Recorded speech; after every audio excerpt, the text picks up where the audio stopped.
Right then, hope you're all well. Now, a few people have been asking me how I managed to put onboard air in my workshop van so cheap.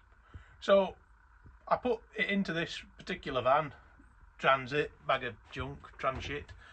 I managed to fit onboard air in this thing for less than 150 quid, which apparently is quite rare. So, I'm going to talk you through now what I've done, how I've done it, and why I've done it like I've done it. So, the first thing to remember is I ain't a tyre fitter and I don't use air tools, barely. So it don't need to be super high pressure, don't need gallons and gallons of compressed air in reserve. I just needed something to blow tyres up on tractors, run an air duster, crap like that, blowing out fuel lines, blowing tyres up, main thing I need it for. Might run the odd air tool if I really get desperate, but that's not what it's here for. So I didn't need a great big petrol thing, and then petrol compressors start at 500 or 600 quid. Then you've got to find somewhere in here to put the bloody thing, which I'm already crammed for space, so it weren't going to happen. Then I looked at big electric ones, but then you've got to get a Jenny on board to run it, or find some other way of powering the bloody thing. You can get the kits that go underneath and run off a PTO, and that just sounds like a ball ache that I could do without. So I've already got a meaty inverter in here. Most fitters will do. So I think mine's 2000 watts, but it's that Chinese and that old, there's no writing left on it anyway, don't know what it kicks out. But it's big, it'll run an angle grinder, it'll run a microwave, so it's got a bit of guts about it. So what I did, I went on Amazon and I had a look at cheap compressors, and I sort of found these Hyundai ones, and they do a little one that's only 500 watt draw. So I thought, hey, that'll probably be alright, because it's not going to run continuous. It's only going to be running when it's pumping up, and I'm not going to be drawing masses of air off it. So I ordered one, 120 quid, I'll show it you. So that's it up there.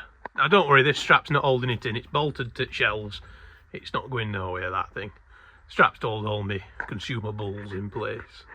So this thing were 120 quid off Scamazon, made in the People's Republic of Chinesistan, somewhere like that. No idea, to be honest. But it works, and that motor only draws 500 watt, no oil required. Don't know how it works, don't want to know, don't care. But it works, it's not overly loud, it doesn't do your head in if you're in here working, and it barely makes that inverter cough. Sorry about that mess, I'm in the middle of cleaning it van out, ignore that. So yeah, so I fitted that, then, because running bloody pipes about is a pain in the arse when you're trying to work, so teed off for it. So those little adapters there are just quarter BSP to 10mm push fit. This is 10mm air brake pipe. Most fitters will carry it, and the cheapo push fits.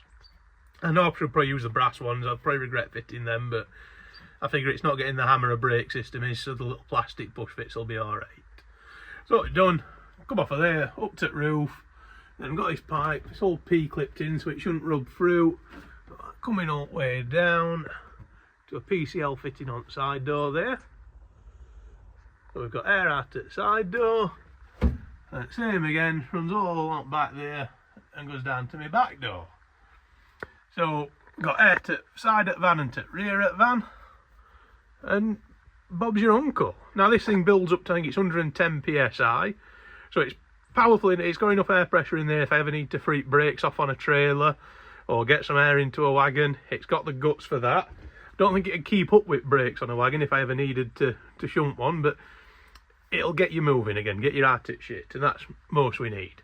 It'll also, it's plumbed in that well, it'll hold pressure fairly well. So this hasn't run for over a week, and it's still got, what we got in there, 50 psi? So it's only lost half its air. There's barely any leaks, it's a good thing. Now what I am going to do in the future, because it does end up running a lot if you're blowing a big tyre up, I'm going to run an air pipe out of that bung there. I'm going to put a trailer air brake tank under the van somewhere and run a pipe out just to give me a bit more of a reserve of compressed air. But it does alright. So we'll fire it up. Van ain't even running at the minute. So kit inverter in, plenty of voltage. Well, turn her on. As you can see, not mega loud, and it's barely drawing out on that inverter. not the quickest thing to build up air.